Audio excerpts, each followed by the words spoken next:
नमस्कार दोस्तों, स्वागत आप सभी का आपके अपने YouTube चैनल जीके जीत सर में। देखिए, आज वर्ल्ड ज्योग्राफी का अपन टॉपिक पढ़ने जा रहे हैं। तापमान के आधार पर पृथ्वी का अक्षांशीय विभाजन, कि तापमान के आधार पर पृथ्वी को कितने भागों में बांटा गया है, किस प्रकार से उसका विभाजन किया गया है, तो उसके बारे में अपन आज पढ़ेंगे। पढ़ने से पहले थोड़ा मैं आपको बता देता हूं कि अगर आप मेरे YouTube चैनल पर नए हैं और चैनल को आपने अभी तक सब्सक्राइब नहीं किया तो चैनल को आज प्लीज सब्सक्राइब कर लेना। और अगर आपको वीडियो अच्छा लगे तो लाइक शेयर कमेंट जरूर करना, अपने दोस्तों में शेयर जरूर कर देना। जल्दी से आप अपने दोस्तों में वीडियो को शेयर कर दो। देखते हैं कौन कौन बनते हैं जो शेयर करते हैं। तो दोस्तों चलते हैं। देखो, अक्षांशीय विभाजन सबसे पहले मैं आपको यहाँ पर बता देता हूँ। देखो, ये पृथ्वी मैंने बना दी। सबसे पहले ये चारों तरफ आप देख रहे हैं, ये मैंने यहाँ पर पृथ्वी को बना दिया, ग्लोब को बना दिया। अब अपन देखेंगे कि इसका जो तापमान के आधार पर अक्षांशीय विभाजन किस प्रकार से किया गया है। तो सबसे पहले यहाँ पर आप देखो, ये 0 डिग्री मैंने यहाँ पर लिखा है, 0 डिग्री। ये आप देख सकते हैं यहाँ पर ये 0 डिग्री है। इसको क्या बोलते हैं? भूमध्य रेखा, या इसको बोलते हैं विषुवत रेखा। ये कौन सी है? भूमध्य रेखा। भूमध्य रेखा, यह है भूमध्य रेखा। ये है 23.5 डिग्री, आप यहां पर देख सकते हैं। यह है कर्क रेखा, कर्क रेखा, ठीक है। और ये है मकर रेखा। तो ये देखो यहां पर ये 0 डिग्री है। ये क्या है? भूमध्य रेखा है। आप देख पा रहे होंगे यहाँ पर 0 डिग्री भूमध्य रेखा, या इसको विषुवत रेखा बोलते हैं। ये पृथ्वी को 2 भागों में बांटती है। ये अपना उत्तरी गोलार्ध हो गया, उत्तर का भाग, और ये जो दक्षिणी भाग हो गया वो क्या हो गया? दक्षिणी गोलार्ध हो गया। इतना तो आप सभी को पता भी है। और वैसे मैंने अक्षांशों के बारे में एक वीडियो पहले भी उपलब्ध करवा रखा है, अक्षांश देशांतर रेखाओं के बारे में, वो भी आप देख सकते हैं यूट्यूब पर प्ले लिस्ट में जाकर के। वर्ल्ड ज्योग्राफी है, उसके अंदर आपको मिल जाएगा। तो ये विषुवत रेखा है, भूमध्य रेखा। ये कर्क रेखा है, 23.5 डिग्री यहाँ पर कर्क रेखा है, देखो उत्तरी गोलार्ध में। और दक्षिणी गोलार्ध में ये क्या है? मकर रेखा। ये इतना तो आप सभी को मालूम है। अब देखो, सबसे पहले मैं आपको बता देता हूं कि इरेस्टोस्थेनीज नाम का विद्वान था। उसने 5 कटिबंधों में, ताप कटिबंधों में पृथ्वी को बांटा था। सबसे पहले 5 कटिबंधों में बांटा गया, जलवायु प्रदेशों में बांटा गया। तो ये तो देखो 23.5 उत्तरी अक्षांश और 23.5 दक्षिणी जो अक्षांश है, इन दोनों के बीच का जो ये भाग है, ये क्या है? उष्ण कटिबंधीय भाग। ये क्या है? उष्ण कटिबंधीय भाग। तो ये उष्ण कटिबंधीय देखो क्यों कहलाता है? 23.5 उत्तर से लेकर के 23.5 दक्षिण तक, ये क्या है? उष्ण कटिबंध। उष्ण कटिबंध इसको क्यों कहते हैं? देखो मैं बताता हूं कि यहां पर जो सूर्य है वो सीधा चमकता है भूमध्य रेखा पर। एक बार ये कहां आता है? कर्क रेखा के ऊपर जून के महीने में, और दिसंबर के महीने में 22 दिसंबर को ये कहां पर आ जाता है? मकर रेखा के ऊपर। सूर्य की स्थिति यहां से यहां तक ये होती है कर्क रेखा पर और मकर रेखा पर, और विषुवत रेखा पर ये सीधा चमकता है। और विषुवत रेखा को आते वक्त और जाते वक्त ये 2 बार चमकता है, कि यहाँ पर जून के महीने में, फिर जुलाई, अगस्त, सितंबर, या सितंबर में, फिर अक्टूबर, नवंबर और दिसंबर के महीने में मकर रेखा पे आ जाता है। फिर जनवरी, फरवरी और मार्च, 23 मार्च को ये भूमध्य रेखा पर आ जाता है। फिर अप्रैल, मई और जून। तो ये जून से दिसंबर के बीच यहाँ पर अगर हम देखें तो एक बार कर्क और एक मकर रेखा दोनों के ऊपर ये जाता है। तो यहाँ पर सूर्य की किरणें सीधी पड़ती है। यहाँ से देखो ये सूर्य है, तो सूर्य की किरणें यहाँ से सीधी पड़ेगी। सीधी पड़ने से यहाँ पर तापमान इस क्षेत्र में अधिक रहता है। क्या रहता है? तापमान अधिक रहता है। और तापमान अधिक होने के कारण ये भाग कैसा हो गया? उष्ण। कैसा हो गया? उष्ण, गर्म भाग हो गया। इस कारण ये नाम पड़ गया उष्ण। अब देखो कटिबंध। कटिबंध क्या होता है? कटिबंध का मतलब क्या होता है? कटि का मतलब होता है कमर। कटि का मतलब क्या हो गया? कमर हो गया। और बंध का मतलब बांधने वाली, कमर को बांधने वाली। कमर को बांधने वाली कई चीजें होती है, जैसे अपन बोलते हैं तागड़ी मारवाड़ी भाषा में, करंगनी जिसको हम बोलते हैं करंगनी, ठीक है, या बेल्ट जो हम बांधते हैं। कटिबंध जो कमर को बांधने वाला। तो ये कमर को बांधने वाला जो भी कोई चीज होती है वो एक निश्चित स्थान को घेरती है। क्या करती है? निश्चित स्थान को घेरती है। इसलिए जहां भी कोई निश्चित स्थान होता है ना, निश्चित क्षेत्र होता है, उसके लिए कौन सा शब्द प्रयोग लिया जाता है? कटिबंध। तो ये क्षेत्र कौन सा हो गया? उष्ण कटिबंध। 23.5 कर्क रेखा से मकर रेखा के बीच का क्षेत्र क्या हो गया? उष्ण कटिबंध हो गया। ठीक है। फिर 23.5 से 66.5 तक शीतोष्ण कटिबंध। देखो ये कौन सा हो गया, शीतोष्ण कटिबंध, शीतोष्ण कटिबंध। 23.5 से 66.5 का जो भाग है वो क्या हो गया, शीतोष्ण कटिबंध। और 66.5 से लेकर के जो ऊपरवर्त तक का जो भाग है वो कौन सा है, शीत कटिबंध। 90 डिग्री तक का जो यहां पर भाग है अगर बात करें तो ये क्या हो गया, ये शीत कटिबंध। क्योंकि शीत कटिबंध कैसे, कि ये सूर्य यहां पर चमकता है, आपको पता है कि सूर्य यहाँ भूमध्य रेखा पर चमकता है, और जब यहां सूर्य की किरणें क्या पड़ेगी, तिरछी पड़ेगी। ये ध्रुवीय प्रदेश है, ध्रुवीय क्षेत्र है, तो यहां पर सूर्य की किरणें तिरछी पड़ती है, और तिरछी पड़ने के कारण यहां पर तापमान है वो पहुंच नहीं पाता है। क्योंकि ज्यादातर जो सूर्य का ताप है, उष्मा है, वो वायुमंडल ही उसको क्या कर लेता है, ग्रहण कर लेता है। उसमें कई बादल वगैरह हैं, अनेक परावर्तित हो जाता है, प्रकीर्ण हो जाता है, अवशोषण कर लिया जाता है, और वैसे तिरछी पड़ने के कारण यहां तक नहीं पहुंच पाती है, जिस कारण से यहां पर हमेशा बर्फ जमी रहती है। इस कारण से ये कटिबंध कौन सा हो गया, शीत कटिबंध। 66.5 से ये ऊपर वाला जो भाग है ये कौन सा हो गया, शीत कटिबंध। इधर 66.5 से इधर वाला भाग देखें तो क्या हो गया, शीत कटिबंध हो गया। कौन सा कटिबंध हो गया, शीत कटिबंध हो गया। अब देखो इसका जो बीच वाला भाग है, बीच वाले भाग की अगर बात करें तो ये कौन सा हो गया, शीतोष्ण कटिबंध। 23.5 से 66.5 तक का भाग क्या हो गया, शीतोष्ण कटिबंध। देखो ये 23.5 है और ये 66.5 है, यहां तक बीच वाला शीतोष्ण। शीतोष्ण नाम कैसे पड़ गया, शीत प्लस उष्ण। यहां पर अगर गुण संधि होती है तो शीतोष्ण भाग बनता है, शीत प्लस उष्ण और शीतोष्ण कटिबंध। और ये कौन सा हो गया, शीत कटिबंध। अरिस्टोथेनीज ने सबसे पहले 5 भागों में बांटा, 1 उष्ण, 2 शीतोष्ण और 2 शीत कटिबंध। 5 कटिबंधों में बांटा गया था पृथ्वी को। अब आज अपन बात करने वाले हैं, देखो तापमान के आधार पर पृथ्वी का अक्षांशीय विभाजन। तो सबसे पहला देखो, सबसे पहला मैं आपको बता देता हूं, सबसे पहला आपका कौन सा, विषुवत रेखीय प्रदेश। विषुवत रेखीय प्रदेश, रेखीय प्रदेश, विषुवत रेखीय प्रदेश। अगर हम विषुवत रेखीय प्रदेश की बात करें तो ये देखो 0 से लेकर के 5 डिग्री और 0 से 5 डिग्री इधर, ठीक है, ये क्या है, विषुवत रेखीय प्रदेश है। ये कौन सा हो गया, विषुवत रेखीय प्रदेश। यहां पर इनकी विशेषता है कि यहां पर वर्ष भर तापमान ऊंचा रहता है, वर्ष भर तापमान यहां पर क्या रहता है, ऊंचा रहता है। यहां पूरे वर्ष तापमान ऊंचा रहता है क्योंकि यहां पर सूर्य की किरणें सीधी पड़ती है, तो पूरे वर्ष यहां का तापमान कैसा रहता है, ऊंचा बना रहता है। यह आपको ध्यान में रखना है। और तापांतर न्यूनतम रहता है। तापांतर कैसा रहता है, न्यूनतम, तापांतर न्यूनतम। देखो ताप प्लस अंतर, ताप में अंतर, यहां वर्ष भर अगर देखें तो तापांतर है वो न्यून रहता है, कि यहां अधिकतम ऐसा नहीं होता कि एक बार तापमान बहुत ज्यादा हो जाए और एक बार तापमान है वो बहुत ही कम हो जाए। मतलब तापमान में अंतर यहां पर बहुत ही क्या रहता है, कम रहता है। और सवहनीय वर्षा यहां पर वर्ष भर होती है। सवहनीय वर्षा, सवहनीय वर्षा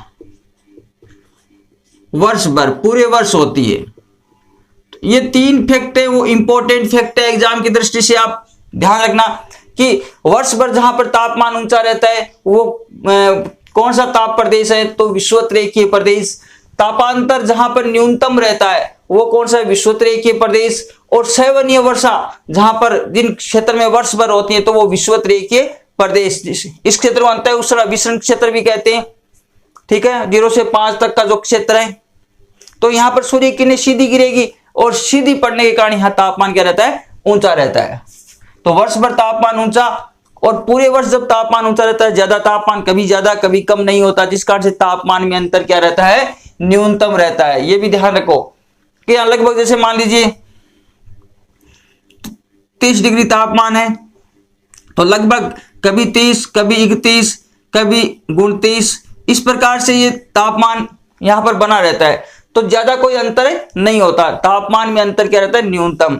और यहाँ पर सैवनीय वर्षा। सैवनीय वर्षा का मतलब कि यहाँ पर सूर्य सीधा चमकता है और यहाँ पर जितने भी समुद्री भाग है वो उनसे गर्म हो जाते हैं और गर्म होकर के फिर उसमें वाष्पीकरण होता है और वाष्पीकरण होने से धीरे धीरे जब वो ऊपर जाते हैं, धीरे धीरे हवा के साथ ऊपर जाने के बाद में उसमें धीरे धीरे संघनन शुरू हो जाता है। जैसे 165 मीटर की ऊंचाई पर जाते हैं तो 1 डिग्री तापमान क्या हो जाता है, कम हो जाता है। और ऊपर जाने से जो आर्द्रता है धीरे धीरे क्या हो जाती है, उसमें संघनन होकर के और वो क्या बन जाते हैं, बादल बन जाते हैं। और जब उसमें जल की मात्रा की अधिकता हो जाती है तो फिर वो बूंदों के रूप में नीचे गिरने लग जाते हैं, उसको बोलते हैं सैवनीय वर्षा। चलो मैं सैवनीय वर्षा थोड़ी सी आपको बता देता हूं।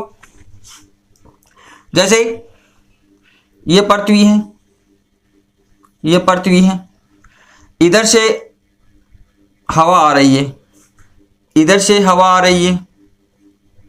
ये यहां जैसे मान ली ये देखते हैं, ये क्षेत्र कौन सा हो गया, ये विषुवतरेखीय प्रदेश है। ये क्षेत्र विषुवतरेखीय प्रदेश है, यहाँ तापमान ऊंचा रहता है। जो ही हवा इधर आती है, हवा यहाँ करके गर्म हो जाती है और गर्म होकर के ये ऊपर उड़ती है। जो ही गर्म होकर के ऊपर उड़ती है तो यहाँ पर जितने भी समुद्री भाग होते हैं ना, तो समुद्री भागों से वाष्पीकरण होता है तो आर्द्रता भी उसके साथ साथ चली जाती है। जो जो ऊपर जाते हैं तो उसका तापमान कम हो जाता है और तापमान कम होने के साथ उसमें क्या संघनन शुरू हो जाता है और यहाँ पर बादल बन जाते हैं। यहाँ पर बादल बन जाते हैं और जब जल की मात्रा ज्यादा हो जाती है तो वो बूंदों के रूप में यहाँ पर वर्षा होती है, उसको बोलते हैं सैवनीय वर्षा। तो ये सैवनीय वर्षा यहाँ पर क्या होती है, पूरे वर्ष होती रहती है। ये ध्यान रखना, विषुवतरेखीय प्रदेश में 0 से लेकर के 5 डिग्री के बीच। तो ये 3 मुख्य यहाँ की विशेषता है, आपको ध्यान रखना है। फिर अगले की बात करें अपन,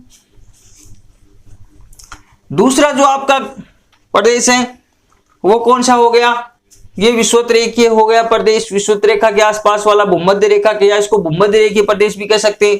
फिर अंतः उष्णकटिबंधीय प्रदेश, दूसरा आपका अंतः उष्णकटिबंधीय प्रदेश, उष्णकटिबंधीय प्रदेश, अंतः उष्णकटिबंधीय प्रदेश।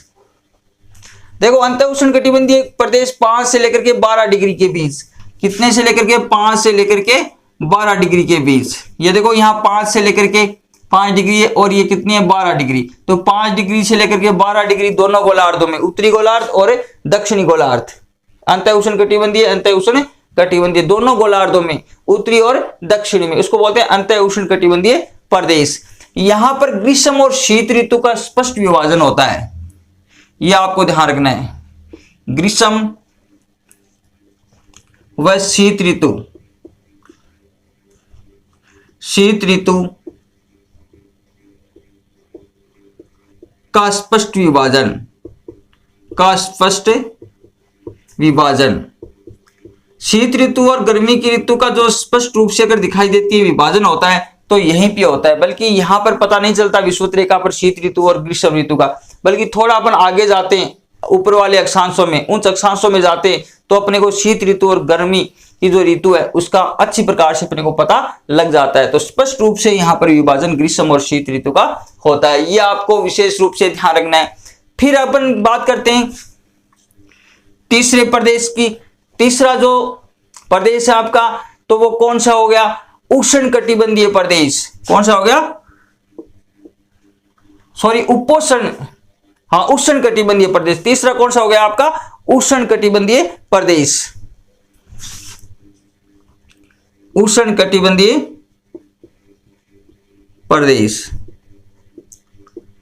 उष्णकटिबंधीय प्रदेश। अगर हम उष्णकटिबंधीय प्रदेश की बात करें तो यहां वार्षिक औसत जो तापमान है, वार्षिक औसत तापमान, जैसे उष्णकटिबंधीय 12 से लेकर के 25 डिग्री के बीच कौन सा हो गया, उष्णकटिबंधीय प्रदेश। तो ये आपको ध्यान रखना है, उष्णकटिबंधीय प्रदेश कहां से कहां तक, 12 से लेकर के 25 अक्षांशों के बीच, 12 से लेकर के 25 डिग्री अक्षांशों के बीच। देखो ये यहां पर 12 डिग्री है और यहां पर 25 है उत्तरी गोलार्ध और 12 से 25 तक दक्षिणी गोलार्ध, दोनों गोलार्धों में ये उष्णकटिबंधीय प्रदेश है 12 से लेकर के 25 तक। अब मैं यहां की बात करूं कि यहां वार्षिक औसत तापमान, वार्षिक औसत तापमान औसत तापमान हमेशा 18.5 डिग्री से ऊपर रहता है, सेंटीग्रेड से ऊपर रहता है। 18.5 डिग्री सेंटीग्रेड से यहां पर क्या रहता है, ऊपर रहता है। और दैनिक तापांतर, अगर हम यहां की दैनिक तापांतर की बात करें तो सर्वाधिक दैनिक तापांतर यहीं पाया जाता है। सर्वाधिक दैनिक तापांतर, ये आपको विशेष रूप से ध्यान में रखना है। सर्वाधिक दैनिक तापांतर,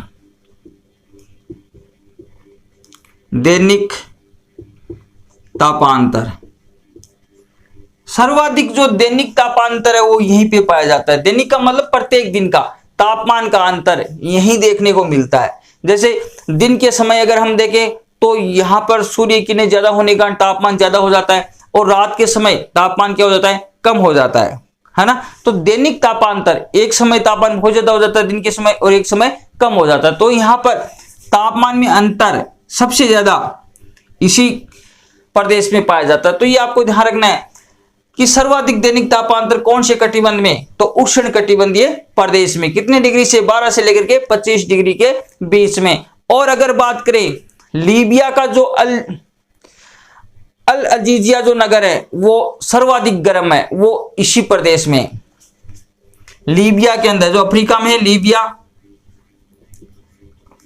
लीबिया का अल अजीजिया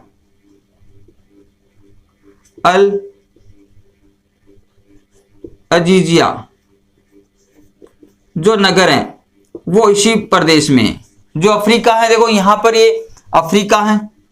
अगर मैं अफ्रीका की बात करूं तो ये देखो, ये अफ्रीकन प्रदेश है, ठीक है, अफ्रीकन प्रदेश है। और लीबिया का जो अल अजीजिया नगर है वो यहीं पे पाया जाता है। लीबिया का जो अल अजीजिया है अफ्रीका के अंदर, जहां पर सर्वाधिक, विश्व का सर्वाधिक गर्म स्थान, जो विश्व का क्या है, सर्वाधिक गर्म स्थान है अल अजीजिया, जो विश्व का सबसे गर्म स्थान है, आपको ध्यान रखना है, सबसे गर्म नगर है। तो ये यहीं पे है, उष्णकटिबंधीय प्रदेश में, ये आपको ध्यान रखना है। अब 25 तक अपन ने पढ़ लिया, 12 से 25 उष्णकटिबंधीय और 12 से 25 उष्णकटिबंधीय।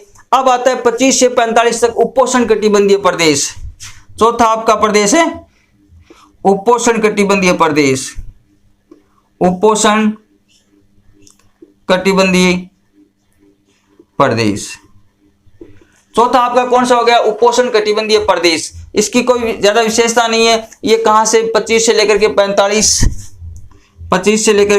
45 अक्षांशों के बीच पाया जाता है, ये आपको ध्यान रखना है। आगे भाषण में अब पांचवें की अगर बात करते हैं, शीतोष्णकटिबंधीय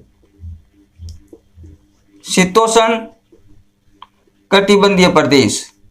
पांचवा आपका शीतोष्णकटिबंधीय प्रदेश। ये देखो कहां से कहां तक है, ये शीतोष्णकटिबंधीय प्रदेश 45 से लेकर के 66.5 डिग्री के बीच, 45 से लेकर के 66.5 उत्तरी गोलार्ध और 45 से 66.5 डिग्री है वो दक्षिणी गोलार्ध। दोनों के बीच का जो भाग है इसको शीतोष्णकटिबंधीय प्रदेश कहा गया है। कौन सा प्रदेश कहा गया है, शीतोष्णकटिबंधीय प्रदेश। अगर हम यहाँ की बात करें तो यहाँ वर्ष भर जो क्षेत्र है वो हिमाच्छादित रहता है। वर्ष भर क्षेत्र कैसा रहता है, हिमाच्छादित क्षेत्र रहता है, वर्ष भर हिमाच्छादित रहता है। और अगर हम यहां की बात करें तो यहां वार्षिक जो तापांतर है वो सर्वाधिक पाया जाता है। वार्षिक तापांतर सर्वाधिक यहीं पाया जाता है, वार्षिक तापांतर सर्वाधिक यहीं पे पाया जाता है, वार्षिक तापांतर सर्वाधिक यहीं पे पाया जाता है, ठीक है, ये ध्यान रखना है। सर्वाधिक दैनिक तापांतर उष्णकटिबंधीय प्रदेश में और सर्वाधिक वार्षिक तापांतर कहां, कौन से प्रदेश में पाया जाता है, शीतोष्णकटिबंधीय प्रदेश में पाया जाता है, ठीक है। तो ये इनकी विशेषता है, आपको विशेष रूप से ध्यान रखनी है। फिर देखो आ गया टुंड्रा प्रदेश। छठवां जो अपना प्रदेश है वह टुंड्रा प्रदेश। टुंड्रा प्रदेश, ये देखो यहां 66.5 से 82 डिग्री के बीच, 66.5 से 82 डिग्री के बीच, ये कौन सा हो गया आपका, टुंड्रा प्रदेश। कि यहां पर वर्ष में जैसे 2-3 महीने अगर देखें तो सूर्य की थोड़ी थोड़ी जब किरणें पड़ती है तो किरणें पड़ने से यहाँ की बर्फ है वो पिघल जाती है, और जब बर्फ यहाँ की पिघल जाती है ना तो यहाँ पर छोटी छोटी घास वगैरह उग जाती है, ठीक है ना, छोटी छोटी घास उग जाती है, जिस कारण से ये प्रदेश कौन सा प्रदेश कहलाता है, टुंड्रा प्रदेश कहलाता है। तो ये टुंड्रा प्रदेश है, 66 से 82, 66 से 82 टुंड्रा प्रदेश, ये आपको ध्यान रखना है। दोनों गोलार्धों में पाया जाता है और यहाँ पर वर्ष भर क्या रहती है, बर्फ जमी हुई रहती है, हिम से आच्छादित भाग रहता है, बर्फ से जमा हुआ क्षेत्र है ये। फिर चलते हैं, अगला जो क्षेत्र है ध्रुवीय प्रदेश, सातवां अपना जो प्रदेश हो गया ध्रुवीय प्रदेश। ध्रुवीय प्रदेश सातवां अपना कौन सा हो गया, ध्रुवीय प्रदेश। और ध्रुवीय प्रदेश की बात करें तो यहां जो अंटार्कटिका है, यहां पर बोस्टन, और बोस्टन के अंदर अगर हम बात करें तो यहां पर -63 जो तापमान यहां पर रहता है, -63 यहां पर तापमान रहता है बोस्टन के अंदर। और इसको क्या कहते हैं, इस अंटार्कटिका को क्या कहते हैं, अंटार्कटिका, अंटार्कटिका जो क्षेत्र है इसको कहा जाता है pole of cold, pole of cold कहा जाता है इसको, पोल ऑफ कोल्ड, शीत ध्रुव, पोल ऑफ कोल्ड, कोल्ड कहा जाता है, शीत ध्रुव कहा जाता है। अंटार्कटिका को क्या कहा जाता है, शीत ध्रुव कहा जाता है। ये ध्रुवीय प्रदेश हो गया। 82 से लेकर के 90 डिग्री का बीच का जो भाग है वो कौन सा हो गया, दोनों तरफ देखें तो 90 डिग्री तक ध्रुवीय प्रदेश, ठीक है। बोस्टन है, अंटार्कटिका यहाँ पर, ठीक है, यहाँ पर -63 डिग्री तापमान रहता है बोस्टन में, -63 डिग्री। अब देखो सर्वाधिक जो गर्म स्थान कौन सा है, लीबिया का अल अजीजिया है। और सबसे ठंडे स्थान की अगर बात करें तो ये रूस के अंदर है बर्खोन्यासक, रूस के अंदर है बर्खोन्यासक, सर्वाधिक ठंडा स्थान।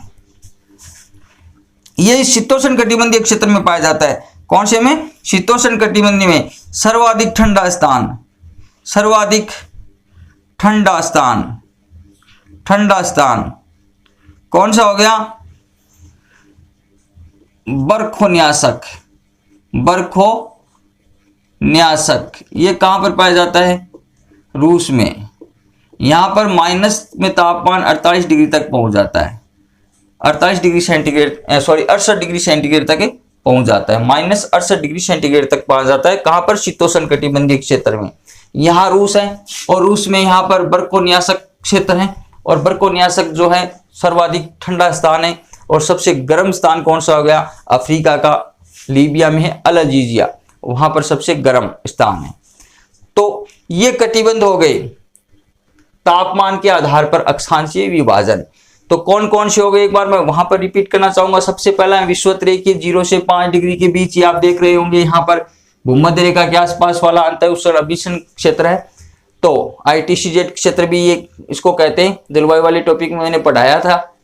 विषुवत-रेखीय प्रदेश, यहाँ पर वर्ष भर ऊंचा तापमान, तापांतर यहाँ पर न्यूनतम रहता है, सवनीय वर्षा यहाँ पूरे वर्ष होती है, ये आपको ध्यान रखना है। दूसरा अंतःउष्ण कटिबंधीय क्षेत्र 5 से लेकर के 12 डिग्री के बीच में, ठीक है, ये ध्यान में रखना है। गर्मी और सर्दी की जो ऋतु है, गर्मी और सर्दी की ऋतु को हम स्पष्ट रूप से विभाजन इसी प्रदेश में कर सकते हैं।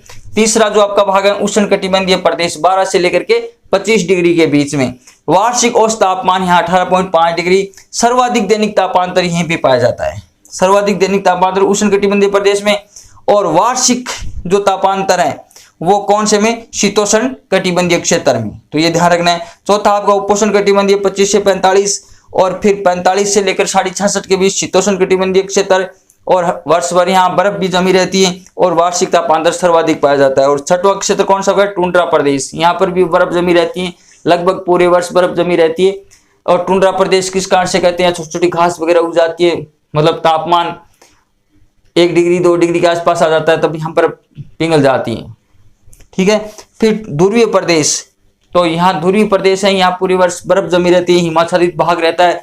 और अंटार्कटिका जो यहाँ पर क्षेत्र है उसको बोलते हैं पोल ऑफ कोल्ड, शीत ध्रुव कहा जाता है इसको। और यहाँ पर एक क्षेत्र है जिसका नाम है बोस्टन, -63 डिग्री तक तापमान रहता है यहाँ का।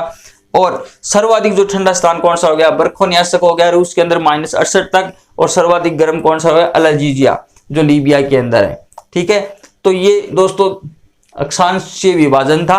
अगर आपको वीडियो अच्छा लगे तो लाइक शेयर कमेंट जरूर करना, चैनल को सब्सक्राइब करना ना भूलें। धन्यवाद। आगे वाले में मैं फिर आपके लिए कोई नया टॉपिक लेकर के आऊंगा। तो धन्यवाद दोस्तों।